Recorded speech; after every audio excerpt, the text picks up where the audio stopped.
এত ক্ষমতার অধিকারী ফেরেশতা, এক একটা রশিতে ৭০ জন থাকবেন। আপনি মনে করলেন মালাকুল মউত একজন, আব্দুর রাজাক সাহেব, মালাকুল মউত জান কবজ করার জন্য মানুষের মাথার পাশে বসে। তা আমাদের বাড়িতে এসেছেন, তাহলে আর এক বাড়িতে লোক এই সময়ে মারা যাচ্ছে কিভাবে? 1 মিনিটের মধ্যে সারা পৃথিবীতে এত মানুষকে তিনি মারেন কিভাবে? মালাকুল মউত একজন ফেরেশতা, যাকে আপনারা বলছেন আজরাইল। আজরাইল নামটা ভালো হয়নি, এটা ফার্সি নাম, এটা গালির মধ্যে চলে গেছে। এই ফেরেশতার নাম মালাকুল মউত, ওটা আল্লাহর নবী দিয়েছেন। মনে রাখবেন, এরই নাম ক্ষমতা। আল্লাহ যদি মালাকুল মউতকে বলেন যে মালাকুল মউত চোখটা খুলে বন্ধ করতে যত সময় লাগছে, এই সময়ের মধ্যে সারা পৃথিবীর মানুষকে মারতে হবে, মালাকুল মউত সারা পৃথিবীর মানুষের মাথার পাশে বসে মানুষের আত্মা বের করবেন এই চোখের পলকের মধ্যে। তার নাম ক্ষমতা।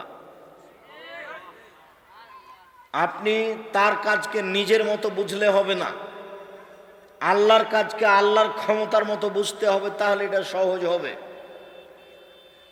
প্রত্যেকটা রশির সাথে থাকবেন ৭০,০০০ ফেরেশতা। টেনে হেঁচড়ে বিচারের মাঠে জাহান্নামকে নিয়ে যাওয়া হবে। অবাক কথা যে জাহান্নাম কথা বলতে পারে। তাহাজ্জাতিন নার ওয়াল জান্নাহ, বিচারের মাঠে জাহান্নাম ও জান্নাত আল্লাহর সাথে হইচই লাগিয়ে দিবে। ফাকালাতিন নার, জাহান্নাম বলবে, লেমা উসিরতু বিল মুতাজাব্বিরিন আল মুতাকাব্বিরিন, আমার ভিতরে স্বৈরাচারী, স্বেচ্ছাচারী, অহংকারী, বদমেজাজি কেন? এটাই হলো তার আল্লাহর সাথে তর্ক।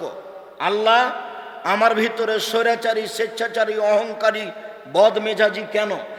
তখন আল্লাহ বলবেন, এই শোনো, ইন্নামা আনতি গাজাবি, জাহান্নাম তুমি আমার রাগ, তুমি আমার ক্রোধ। যারা জীবনে স্বৈরাচারী হয়ে চলেছে, যারা মানুষের প্রতি জুলুম করেছে, ক্ষমতা দেখে মানুষকে জেলে দিয়েছে, ক্ষমতা দেখে মানুষের জমি দখল করেছে, ক্ষমতা দেখে মানুষকে অপমান করেছে, ক্ষমতা দেখে মানুষকে বাড়ি থেকে বের করে দিয়েছে, আমি এরকম স্বৈরাচারী, স্বেচ্ছাচারী, বদমেজাজি, অহংকারীকে শাস্তি দেওয়ার জন্য তোমাকে প্রস্তুত করেছি। জাহান্নাম তুমি মনে রেখো, ইন্নামা আনতি গাজাবি, তুমি হচ্ছে আমার রাগ, তুমি আমার ক্রোধ। যার উপর আমার রাগ আছে, ও দেব বেকমানা সবেনেবাদী, তাকে আমি তোমাকে দিয়ে শাস্তি দেব, এই জন্য তোমাকে আমি সৃষ্টি করেছি। জাহান্নাম তুমি মনে রেখো, স্বৈরাচারী, স্বেচ্ছাচারী, বদমেজাজি মানুষ ক্ষমতা দেখে জুলুম করে পৃথিবীতে বেঁচে থেকেছে, ওর জন্য আমি তোমাকে প্রতীক্ষমান রেখেছি। জোর করে 1 মিনিট বেঁচে থাকার কোনো প্রয়োজন নেই, জুলুমবাজি করে 1 মিনিট বেঁচে থাকার প্রয়োজন নেই, আর একজনকে অপমান করে, অপদস্থ করে পৃথিবীতে বেঁচে থাকার কোনো প্রয়োজন নাই। অল্প সময়, একেবারেই অল্প সময়। যুবকদের আমি তোমাদের বলছি, তোমরা মনে রেখো, একটুতে রাগ করে কাউকে গালি দিয়ে বসো না, একটুতে রাগ করে কারোর উপরে ক্ষিপ্ত হয়েও না। দল পার্টি করতে গিয়ে মিছিল করে আর একজনকে জেলে দেওয়ার চেষ্টা করিও না, ফল তোমাকে একদিন ভোগ করতে হবে, আজ হোক আর কাল হোক। পৃথিবীর শক্তিশালী যারা, তারা চলে গেছে, আমরা তাদের কাছে কিছুই নই, কাজে আমরা যাওয়ার পথে রয়েছি। এই তো আমি সেদিন দেখলাম দুরুল-হুদা আইয়ুবীকে বক্তব্য দিতে, এই তো সেদিন দেখলাম আমি আব্দুস সাত্তার ত্রিশালীকে বক্তব্য দিতে। আব্দুস সাত্তার ত্রিশালী আমার গায়ে হাত দিয়ে বলছে, ও মহাদ্দেশ ছোট ভাই আমার। উনি খুব স্নেহ দেখিয়ে বলেছিলেন, কথাটা আমার মনে আছে। আর আমি যেদিন মাঠে নেমেছি সেদিন থেকে আমি আলহামদুলিল্লাহ ওনার গোল হাদিস অনুবাদ করতে পারি, হাদিসের বাক্যের আগে পিছিয়ে হবে না। একটা বড় থেকে যদি বড় হাদিস অনুবাদ করি, যেভাবে আছে ওভাবেই হবে।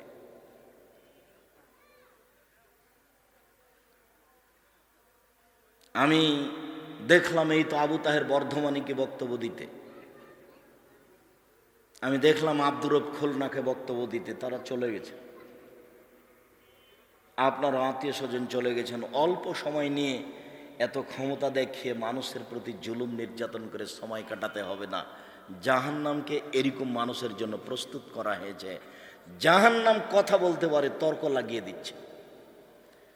ফাস্তাকাতিন নারু ইলা রাব্বিহা, আবু হুরায়রা রাদিয়াল্লাহু তাআলা আনহু বলেন, রাসূল সাল্লাল্লাহু আলাইহি সাল্লাম বলেন, একদা জাহান্নাম তার প্রতিপালকের কাছে অভিযোগ করলো, বলল, রব্বি একল বাজি বাজান, আমার কিছু অংশকে ধরে খায়। প্রতিপালক, আমার অভিযোগ আপনি শুনুন, আমার ভিতরে যেই আগুনের ক্ষমতা আছে, শাস্তি আছে, এটাকে হালকা করা হোক, লাঘব করা হোক, আপনি আমার অভিযোগ শুনুন। আল্লাহ বললেন, আচ্ছা ঠিক আছে জাহান্নাম, ফাওজানা বিনাফসাইনে ফাওজানা লাহা বিনাফসাইনে, জাহান্নাম আর আমি তোমার অভিযোগ শুনে নিলাম, তোমাকে আমি শ্বাসের সুযোগ দিলাম, দুইটা শ্বাস ছাড়ো, একবার ঠান্ডা এলাকা থেকে শ্বাস ছাড়ো, একবার গরম এলাকা থেকে শ্বাস ছাড়ো। গরম এলাকা থেকে শ্বাস ছাড়লে পৃথিবীর 6 মাস গরম থাকবে, ঠান্ডা এলাকা থেকে শ্বাস ছাড়লে পৃথিবীর 6 মাস গরম থাকবে, তোমার ভিতরটা একটু হালকা হবে। জাহান্নাম তোমার অভিযোগ মেনে নিলাম, শোনো, একবার শ্বাস ছাড়ো আর একবার শ্বাস গ্রহণ করো। ছাড়লে পৃথিবী 6 মাস গরম থাকবে, আর নিলে পৃথিবী 6 মাস ঠান্ডা থাকবে। জাহান্নাম, আমি তোমার অভিযোগ শুনে নিলাম, ঠিক আছে, আমি একটু হালকা করে দিলাম। জাহান্নাম কথা বলতে পারে। আবু সাঈদ খুদরি রাদিয়াল্লাহু তাআলা আনহু বলেন, লা ইয়াজালু জাহান্নাম ইউলকা, জাহান্নামে মানুষকে বিচারের মাঠে নিক্ষেপ করা হবে। অতাকুল হাল বিন মাজিদ, আর জাহান্নাম বলতে থাকবে, আর কি কিছু আছে? জাহান্নাম বলতে থাকবে, আর কি কিছু আছে? জাহান্নাম বলতে থাকবে, আর কি কিছু আছে? শেষ পর্যন্ত ফাওয়াজা কাদামাহু ইয়াজাউকা রাব্বুল ইজ্জাত কাদামাহু ফিহা, মহান আল্লাহ নিচে তার জাহান্নামের ভিতরে পাটা ঢুকিয়ে দিয়ে বলবেন, যখন পাটা ঢুকিয়ে দিবেন তখন জাহান্নাম বলবে, কাত কাত কাত, যথেষ্ট যথেষ্ট যথেষ্ট। ইয়ানজাবি বাজিলা বাজিন, জাহান্নামের কিছু অংশের ভিতরে ঢুকে যাবে এবং এই কাত কাত বলে চিৎকার করবে। জাহান্নাম কথা বলতে পারে। একই হাদিসে দুইটা আলোচনা, ওইদিকে জাহান্নাম বলছে আর কি কিছু আছে, এদিকে জাহান্নাম বলছে যথেষ্ট যথেষ্ট, আর লাগবে না। একই হাদিসে দুই আলোচনা, বোঝা যাচ্ছে জাহান্নাম কথা বলতে পারে। সম্মানিত দিনী ভাই বোন, জাহান্নামের খড়ি হবে মানুষ ও পাথর, জাহান্নামে কয়লা থাকবে না। আল্লাহ তাআলা বলেন, ওকুদুহা নাস ওয়াল হিজারা, জাহান্নামের খড়ি হচ্ছে মানুষ ও পাথর। আপনি বলতে পারেন, আব্দুর রাজ্জাক সাহেব, মানুষ না হয় পাপ করেছে, জাহান্নামে যাবে, পাথর কি করলো? ওই সব পাথর জাহান্নামে দেওয়া হবে যেসব পাথর দিলে জাহান্নামের আগুন ক্ষিপ্ত হয়ে উঠবে। এইটা একটা। আর আরেকটার অর্থ হতে পারে, পাথর দিয়ে মাটি দিয়ে যত মূর্তি তৈরি করা হচ্ছে পৃথিবীতে, সব মূর্তিগুলোকে জাহান্নামে দেওয়া হবে জাহান্নামের আগুনকে ক্ষিপ্ত করার জন্য। আল্লাহ তাআলা বলেন, জাহান্নামের খড়ি হলো মানুষ ও পাথর। জাহান্নামীদেরকে বেঁধে জাহান্নামে নিয়ে যাওয়া হবে। এমনি কোনো মানুষকে জাহান্নামে সহজে নিয়ে যাওয়া হবে না। আল্লাহ তাআলা বলেন, খুজুহু ফাগুল্লুহু সুমাল জাহিমা সাল্লুহু, এদের ধরো, এদের শিকলবন্দি করো, এদেরকে টেনে হেঁচড়ে জাহান্নামের মাঝামাঝিতে নিক্ষেপ করো। নিয়ে যাওয়ার সময়তে ফেরেশতারা আরো কঠোরতা দেখাবেন, ধাক্কা দিয়ে, পিছন দিক থেকে ধাক্কা দিয়ে মুখের ভরে তাকে ফেলে দিবেন, দিয়ে তাকে টেনে হেঁচড়ে জাহান্নামে নিয়ে যাবেন। কোনো মানুষ বিচারের মাঠ থেকে পালিয়ে যেতে পারবে না। এরপরেও পিছন দিকে হাত বাঁধা থাকবে কেন? এমন কোনো ক্ষমতা নেই কারো বিচারের মাঠে মুখ খুলতে পারে। সম্মানিত দিনী ভাই বোন, এরপরে হাত বাঁধা থাকবে কেন? হাত বাঁধা থাকবে তাকে অপমান করার জন্য। রংপুর গাইবান্ধা পলাশবাড়ির মুজিবুর বিএসসি বলেছিলেন, আমি এমনিতেই জেলে যাব, আমার হাতে হাত কড়া দেওয়া হয় না যেন। জাতি দেখবে মুজিবুর বিএসসির হাতে হাত কড়া দিয়ে নিয়ে যাওয়া হচ্ছে জেলে। এইটা তার জন্য অপমানজনক ছিল, তাই সেটা সে না করছিল। সম্মানিত দিনী ভাই বোন, পৃথিবীর কোন স্বৈরাচারী, স্বেচ্ছাচারী, অহংকারী, বদমেজাজি জাহান্নামী এমনিতে জাহান্নামে যেতে পাবে না। পিছন দিকে হাত বেঁধে দিয়ে, পিটিয়ে, ধাক্কা দিয়ে, ফেলে দিয়ে, টেনে হেঁচড়ে তাকে জাহান্নামে নিয়ে যাওয়া হবে। এটা অপমান অবস্থায়, এমনি তো জাহান্নাম সামনে আছে।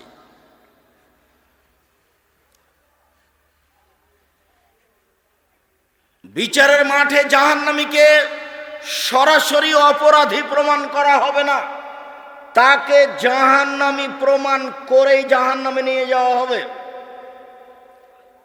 রাসূল সাল্লাল্লাহু আলাইহি সাল্লাম বলেন, এনজুরু আয়মানা মিনহু, যখন আল্লাহর সামনে মুখামুখি কথা বলবে, কোনো দোভাষী থাকবে না। ডান দিকে লক্ষ্য করলে দেখতে পাবে মা ইয়ারা মা কাদ্দামা মিন আমালিহি, ইয়ারা মা কাদ্দামা মিন আমালিহি, জীবনে যত কর্ম করেছে সব দেখতে পাবে ডানে। এরপরে বামে লক্ষ্য করবে, এরা মা কাদ্দামা মিন আমালিহি, যা জীবনে কর্ম করেছে সব দেখতে পাবে বামে। যা দেখলো ডানে তাই দেখবে বামে, যা দেখলো ডানে তাই দেখবে বামে। তাহলে নিজস্ব কর্ম দেখতে পাবে, দেখেই বুঝবে যে আমি নিজেই জাহান্নামের যোগ্য। সামনের দিকে তাকালে দেখবে ফায়ারান্নার, জাহান্নাম দেখতে পাবে। সে প্রতীক্ষমান রয়েছে মানুষকে ধরার জন্য। জাহান্নামী প্রমাণ করার জন্য আপনার কর্ম, নিজের খাতা আপনাকে পড়তে দেওয়া হবে। আপনি নিজেই পড়ে বলবেন, মালে হাজাল কিতাব লা ইউগাদিরু সাগীরাতান ওয়ালা কাবীরা, কি আশ্চর্য ধরনের বই! জীবনের ছোট কথাও লেখা আছে, বড় কথাও লেখা আছে। আরবি জানলেও পড়তে পারবেন, আরবি না জানলেও পড়তে পারবেন। অপরাধী প্রমাণ করে জাহান্নামে নিয়ে যাওয়া হবে। আল্লাহ তাআলা বলেন, মিসকালা যাররাতিন খাইরা ইয়ারা, মিসকালা যাররাতিন শাররা ইয়ারা। বিন্দু মাত্র কেউ যদি পাপ করে থাকে দেখতে পাবে। বিন্দু মাত্র যদি, যে যেখানে যে পাপ করেছে সেই জায়গার সেই মাটি সেইভাবে কথা বলবে, কেউ ঠেকাতে পারবে না। মুখ বন্ধ করা থাকবে, হাত সব কথা বলবে। জীবনে যত কাজ করেছেন হাত দিয়ে, পায়ে বলবে হাত তুমি ঠিক বলেছ। বাঁচার কোনো পথ থাকবে না। অপরাধী প্রমাণ করে জাহান্নামে নিয়ে যাওয়া হবে। বেঁধে টেনে হেঁচড়ে জাহান্নামে নিয়ে যাওয়া হবে মানুষকে। সম্মানিত দিনী ভাই বোন, জাহান্নামের উল্লেখযোগ্য শাস্তি আল্লাহ তাআলা বলেন, সাউরুহুকুম সাউদা, বিশাল বিশাল উঁচু উঁচু থাকবে আগুনের পাহাড়। আগুনের পাহাড়ে তাকে উঠতে বলা হবে, নামতে বলা হবে, উঠতে বলা হবে, নামতে বলা হবে। আল্লাহ তাআলা বলেন, ফালামানা জলুদহুম বাদদালনা জলুদান গায়রাহা, যতবার তার চামড়া জ্বলে যাবে ততবার নতুন করা হবে। প্রতি 24 ঘন্টায় 70 বার তাকে আগুনে জ্বালানো হবে, 70 বার ঠিকঠাক করা হবে। সম্মানিত দিনী ভাই বোন, তার চামড়া জ্বালিয়ে দেওয়া হবে আগুনে। এ কথা আল্লাহ তাআলা বলেন। জাহান্নামের উল্লেখযোগ্য শাস্তি হচ্ছে আগুন। আবু হুরায়রা রাদিয়াল্লাহু তাআলা আনহু বলেন, রাসূল সাল্লাল্লাহু আলাইহি সাল্লাম বলেছেন, মিনহুম মান তাখুজুন নার ইলা কাবাইহি, কারো কারো জাহান্নামের আগুন থাকবে পায়ের টাকনো পর্যন্ত। অমিনহুম মান তাখুজুন নার ইলা রুকবাতাইহি, কারো কারো জাহান্নামের আগুন থাকবে হাঁটু পর্যন্ত। কারো কারো জাহান্নামের আগুন থাকবে কোমর পর্যন্ত। কারো কারো জাহান্নামের আগুন থাকবে নাক গলা পর্যন্ত। মানুষকে এইভাবে জাহান্নামের আগুনে ঢুকে রেখে দেওয়া হবে। রাসূল সাল্লাল্লাহু আলাইহি সাল্লাম বলেন, নারকুম জুজুন মিন সাবিনা জুজান মিন নারি জাহান্নাম, দুনিয়াতে যে আগুন আছে জাহান্নামের আগুন তার চেয়ে 69 গুণ বেশি ক্ষমতাধর। এটা আপনি বাস্তব বুঝেন। এই যে খড়ের উপরে বসে আছেন, এই খড়ে ভাত রান্না করতে যত সময় লাগবে, কাঠের খড়িতে তার চেয়ে ভাত রান্না করতে কম সময় লাগবে। কাঠের খড়িতে ভাত রান্না করতে যত সময় লাগবে, তেঁতুল কাঠের খড়িতে তার চেয়ে কম সময় লাগবে। তেঁতুল কাঠের খড়িতে ভাত রান্না করতে যত কম সময় লাগবে, গ্যাসের চুলাতে তার চেয়ে কম সময় লাগবে।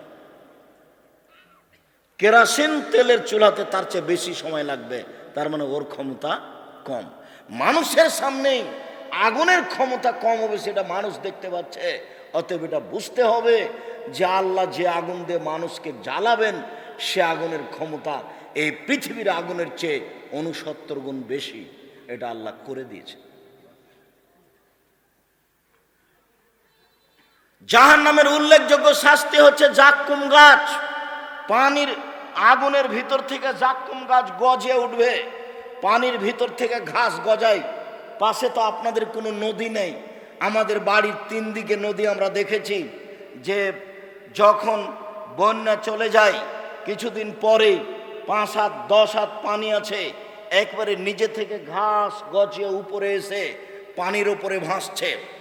পানির ভিতরে যেমন ঘাস গজাতে পারে, আগুনের ভিতর থেকেও গাছ গজাতে পারে, তার নাম জাক্কুম গাছ। জাহান্নামের আগুনের ভিতর থেকে গজিয়ে বড় হবে, ওরা আবার ফল ধরে। ফল হচ্ছে শয়তানের মাথার মতো। তালোহা কানহ রৌসু শায়াতিন। আল্লাহ তাআলা বলছেন জাক্কুম গাছের ফল হলো শয়তানের মাথার মতো। মানুষ তো শয়তানকে দেখেনি, তাহলে শয়তানের মাথাকে কি দেখবে? আল্লাহ এ দিয়ে আমাদেরকে কি বললেন? আল্লাহ বললেন জাক্কুম গাছের ফল হলো শয়তানের মাথার মতো। মানুষ তো শয়তানকে দেখেনি, তাহলে এই কথা বলে আল্লাহ কি বললেন? পৃথিবীর সব বিদ্বান বলেছেন এই বলে আল্লাহ বললেন জাক্কুম গাছের ফল খারাপ। এই বলে আল্লাহ বললেন জাক্কুম গাছের ফল হলো খারাপ, শয়তানের মাথার মতো মানে খারাপ। আবুল আলা মওদুদী রাহিমাহুল্লাহ বলেছেন, আরে না না, মানুষ যেমন রূপক কথা বলে ও বুঝে, আল্লাহ তেমন রূপক কথা বলেন। মানুষ যেমন রূপক কথা বলে ও বুঝে, আল্লাহ তেমন রূপক কথা বলেন। মানুষ বলে মেয়েটা এত সুন্দরী, মেয়েটা এত সুন্দরী, মনে হচ্ছে যেন পরী, অথচ মানুষ পরীকে দেখেনি। মানুষ বলে মেয়েটা এত কুৎসিত, মেয়েটা এত কুৎসিত, মনে হচ্ছে যেন পেতনি, মানুষ পেতনিকে দেখেনি, তবে বলেও বুঝে। মানুষে বলে মানুষটা এত ভালো, মানুষটা এত ভালো, মনে হচ্ছে যেন ফেরেশতা, ফেরেশতাকে কেউ দেখেনি কিন্তু বলেও বুঝে। আবুল আলা মওদুদী রাহিমাহুল্লাহ বলছেন আল্লাহ এখানে রূপক কথা বলেছেন। আমরা বলছি পৃথিবীর সব বিদ্বান যা বলেছেন সেটাই কথা। জাক্কুম গাছের ফল শয়তানের মাথার মতো মানে হলো খারাপ। ক্ষুধা লাগলে 1000 বছর খেতে চাইবে, তখন জাক্কুম গাছ তাকে খেতে দেওয়া হবে। খাওয়ার সাথে সাথে গলায় বেঁধে যাবে। রাজশাহী চাঁপাইনবাবগঞ্জের মানুষ আমরা নদীর ধারে যেতাম, তখন দেখা যেত কিছু গাছ, ছোট ছোট ফল পাকলে লাল হয়ে যায়। ওই গাছকে আমরা বলি গুঠে বেগুনের গাছ চাঁপাইনবাবগঞ্জের ভাষায়। গাছটা যখন পেকে যায় তখন শুধু দেখা যায় কাঁটা আর কাঁটা। এই এলাকাতে থাকতেও পারে। এই কাঁটার মতো জাক্কুম গাছ হবে, কাঁটাযুক্ত গাছ। যখনই খাবে গলায় বেঁধে যাবে, নিচেও যাবে না, বেরোও হবে না। এর নাম লায়ামুতু ফিহা ওয়ালা ইয়াহিয়া, মরবেও না বাঁচবেও না। এখন পানির প্রয়োজন, চাইতে থাকবে চাইতে থাকবে। 1000 বছর যখন চাইবে তখন পানি দেওয়া হবে। ফাসুকু মান হামিমা ফাকাত্তা মাহুম, পিপাসার তাড় নয়, সেটা আসলে পানি নয়, সেটা হচ্ছে রক্তপুঞ্জ মিশ্রিত জ্বলন্ত উত্তপ্ত আগুনের মতো পানি হিসাবে তাকে দেওয়া হবে। যখনই পানিটা তার মুখের পাশে নিয়ে আসা হবে, নিচের ঠোঁট চড়িয়ে নিচের দিকে যাবে, উপরের ঠোঁট জড়িয়ে উপর দিকে যাবে। পলিথিন জিনিস পুড়িয়ে দেখেছেন কোনোদিন? পলিথিন যদি আগুনের পাশে দেন তাহলে না জ্বলে আপনার দিকে জড়িয়ে আসে। ঠিক এইরকমই গিলাসটা মুখের পাশে যেতে না যেতেই নিচের ঠোঁটটা জড়িয়ে নিচের দিকে যাবে, উপরের ঠোঁটটা জড়িয়ে উপর দিকে যাবে। এই রক্তপুঞ্জ মুখে দেওয়ার সাথে সাথে একবারে নাড়ি ভুঁড়ি সব ছিঁড়ে ছুটে নেমে যাবে। আল্লাহ তা বলছেন ফাকাত্তামাহুম, একেবারে পানি তার নাড়ি ভুঁড়িকে একবারে হাতে হাতে নামিয়ে দিবে, শুধু হাড় দাঁড়িয়ে থাকবে। তার নাম পানি, তার নাম রক্তপুঞ্জ, জ্বলন্ত উত্তপ্ত গরম পানি, তার নাম জাক্কুম গাছ। সম্মানিত দিনী ভাই বোন, আরও অনেক শাস্তি রয়েছে। বড় বড় সাপ থাকবে, উটের মতো, বিচ্ছু থাকবে গাধার মতো, একবার দংশন করলে 40 বছর ব্যথা থাকবে। হাম্বল থাকবে পিটানোর জন্য। কবরের যেই লাঠি ব্যবহার হবে সেটার নাম মিত্রাক। আল্লাহ রসুল বলছেন সেটার নাম হচ্ছে মিত্রাক। মিত্রাক হচ্ছে কাঠ মিস্ত্রির হাতে যে হাতুড় থাকে, এর নাম মিত্রাক। আল্লাহ রসুল বলছেন কবরে পিটানোর যে হাতুড় থাকবে, লাও জোরেভাবে আলা জাবালিল্লাহ সরা তোরাবান, যদি হিমালয়ের মতো যদি পাহাড়ের উপরে মারা হয় এই হাতুড় দিয়ে, তাহলে হিমালয়ের মতো পাহাড় ধুলা হয়ে যাবে। এটা হলো কবরের শাস্তি। আর জাহান্নামের শাস্তি দেওয়ার জন্য যেটা আছে সেটা হলো মাকামে হাম্বল, বিশাল মানুষ যেমন হাতুড় তেমন তাকে সব সময় পিটানো হবে। আল্লাহ তুমি আমাদেরকে জাহান্নাম থেকে বাঁচাও। আনাস রাদিয়াল্লাহু তাআলা আনহু বলেন, রাসূল সাল্লাল্লাহু আলাইহি সাল্লাম বলেছেন, মানিস্তাজারা মিনান নারে সালাসা মাররা, কেউ যদি জাহান্নাম থেকে 3 বার বাঁচতে চায় বলে আল্লাহুম্মা জিরনি মিনান নার, আল্লাহ তুমি আমাকে জাহান্নাম থেকে বাঁচাও। আল্লাহুম্মা জিরনি মিনান নার, আল্লাহ তুমি আমাকে জাহান্নাম থেকে বাঁচাও। আল্লাহুম্মা জিরনি মিনান নার, আল্লাহ তুমি আমাকে জাহান্নাম থেকে বাঁচাও। কালাতিন নারো, পাল্টা তখন জাহান্নাম আল্লাহকে বলে, আল্লাহ ও যখন আমার থেকে বাঁচতে চাচ্ছে তুমি তাকে জাহান্নাম থেকে রক্ষা করো, আমার ভিতরে তাকে দিও না। আপনি সকাল সন্ধ্যায় এই বাক্যটি 3 বার বলার চেষ্টা করবেন। সালাম ফিরার পূর্বে বলবেন। আপনাকেই বলছি, এই ছেলে, কারো গায়ে হাত দিয়ে বসে আছো নাকি? ঘুম ধরছে, এক খেলে আমার দিকে চেয়ে থাকো। ফজরের সালাতের পরে বলবা বা সালাম ফিরানোর পূর্বে বলবা, রব্বানা আতিনা ফিদ দুনিয়া হাসানাতাও ওয়া ফিল আখিরাতি হাসানাতাও ওয়া কিনা আযাবান্নার। হে আল্লাহ, তুমি আমাকে ইহকালে কল্যাণ দাও, আমাদেরকে পরকালে কল্যাণ দাও। আল্লাহ তুমি আমাদেরকে জাহান্নাম থেকে বাঁচাও। সালাম ফেরার পূর্বে বলতে পারেন, সালাম ফেরার পরে বলতে পারেন। অভ্যাসে নিয়ে আসবেন সালাম ফেরার পূর্বেই। সালাম ফেরার পূর্বে বলবেন দোয়ায়ে মাসুরার পরের অংশ। প্রথম অংশ হলো আল্লাহুম্মা ইন্নী যালামতু নাফসি যুলমান কাসীরা, আর পরের অংশ হচ্ছে আল্লাহুম্মা ইন্নী আউযু বিকা মিন আযাবি জাহান্নাম, হে আল্লাহ তোমার কাছে আমি জাহান্নাম থেকে বাঁচতে চাই। আউযু বিকা মিন আযাবিল কবর, আল্লাহ তোমার কাছে আমি কবরের শাস্তির থেকে বাঁচতে চাচ্ছি। আউযু বিকা মিন ফিতনাতিল মাসিহিদ দাজ্জাল, তোমার কাছে আমি বাঁচতে চাচ্ছি দাজ্জালের ফিতনা হতে। আউযু বিকা মিন ফিতনাতিল মাহি ওয়াল মামাত, তোমার কাছে বাঁচতে চাচ্ছি ইহকালের ফিতনা, তোমার কাছে বাঁচতে চাচ্ছি পরকালের ফিতনা হতে। তোমার কাছে বাঁচতে চাচ্ছি ইহকালের ফিতনা হতে, তোমার কাছে বাঁচতে চাচ্ছি পরকালের ফিতনা হতে। আউযু বিকা মিনাল মাসাম ওয়াল মাগরাম, তোমার কাছে বাঁচতে চাচ্ছি ঋণ কর্য হতে, তোমার কাছে বাঁচতে চাচ্ছি বড় পাপ হতে। তোমার কাছে বাঁচতে চাচ্ছি ঋণ কর্য হতে, তোমার কাছে বাঁচতে চাচ্ছি বড় পাপ হতে। ভুলেও এই দোয়া না পড়ে সালাম ফিরবেন না, খেয়াল করে। আর ব্যাংকে লোন নিয়ে ব্যবসা করতে যাবেন না, তাহলে আপনার জানাজা হবে না। ছেলে মেয়ের আশায় কিছু করিয়েন না, দিন মজুরি করে খেতে আমি রাজি আছি। শ্বশুরের কাছে যৌতুক নিয়ে পরকাল হারাতে রাজি নই। এটা ময়মনসিংহের এক অংশ ওই দিক, যমুনা নদীর এই দিক হলো জামালপুর আর ওই দিক হলো গাইবান্ধা। আমার শোনা অনুপাতে রংপুর ময়মনসিংহ একই ব্যাপার। সেটা কি?